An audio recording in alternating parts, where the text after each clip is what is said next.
नमस्कार, मेरा नाम है डॉक्टर सोनल शर्मा और आज मैं यहाँ बात करूँगी कि फ़िलिंग के बाद लोगों को दर्द क्यों होने लगता है। तो बता दें कि फ़िलिंग के बाद वैसे तो कोई प्रॉब्लम नहीं होती, कोई दर्द नहीं होता है, लेकिन कुछ केसेस में पर्सन को फ़िलिंग के बाद दर्द होने लगता है। तो इसके क्या कारण हैं, क्यों होता है और इसका हम इलाज क्या करवा सकते हैं। तो जब भी पेशेंट फ़िलिंग कराता है और उसे अगर फ़िलिंग के बाद दर्द होने लगता है तो वो बड़ा कन्फ्यूज़ हो जाता है कि ऐसा क्यों हुआ, पहले तो दर्द नहीं था, अचानक से क्यों हो गया। तो इसके कुछ रीज़न हैं और इसके कुछ रीज़न होते हैं जिसके कारण हमें दर्द होता है और उसका हम क्या इलाज कर सकते हैं ये मैं बताती हूँ। तो पहला रीज़न हो सकता है प्रोसीजरल पेन भी होता है।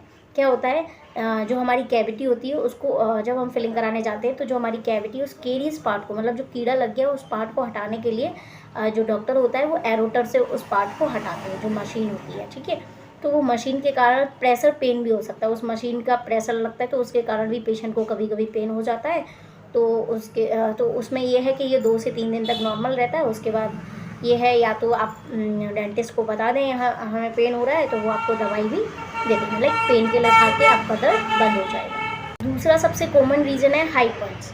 जब भी फिलिंग कराते हैं तो हाई पॉइंट्स के कारण हमें दर्द होता है। क्या होता है कि फिलिंग कराइए तो जब हम दाँत से चबाते हैं या हम कोई खाना चबाते हैं तो हमें उठा उठा लगता है। हाई पॉइंट्स क्या होते हैं, ये हमें उठा उठा लगेगा, मतलब एक पॉइंट जितना उठा उठा लगेगा।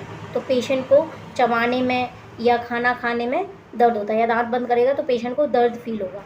क्या होता है, जब हमारी बाइट नॉर्मल रहती है तब तो ठीक है, लेकिन जब हमारी बाइट नॉर्मल नहीं रहती है तो और ये लगातार बने रहने से हमारे टीएमजे में भी प्रॉब्लम हो सकती है, मतलब टीएमजे पेन भी हो सकता है और वो हमारे सर दर्द का कारण भी बन सकती है। तो इसका बहुत आसान सा इलाज है। जब भी आपको ऐसी परेशानी होती है, आपने जिन भी डेंटिस्ट से फिलिंग कराई है आप उनके पास जाएं और उनको बताएं अपनी प्रॉब्लम, तो वो इस फिलिंग को ग्राइंड कर, और जब वो फिलिंग एडजस्ट हो जाती है तो आपका जो दर्द है वो चला जाता है। अगला रीज़न ये भी हो सकता है कि जब भी डेंटिस्ट ने काम किया है तो हमारे मसूड़े में भी चोट लग सकती है, तो उसके कारण भी हमें दर्द हो सकता है। और एक नेक्स्ट रीज़न ये भी हो सकता है कि जैसे कि हम फिलिंग कराते हैं तो हम फिलिंग कराने ही इतना लेट जाते हैं कि वो जो केरीज़ है वो डीप हो जाती है, बहुत लेट जा रहे हैं। मतलब हमारे दांत की 3 लेयर होती है, इनेमल होती है, डेंटिन होती है, देन पल्प होता है। तो वो केरीज़ हमारी धीरे धीरे धीरे बढ़ती जाती है और पल्प के नज़दीक पहुंच जाती है, जिससे कि आँखों से देख पाना बहुत मुश्किल होता है कि नस तक इन्फेक्शन पहुँच गया है।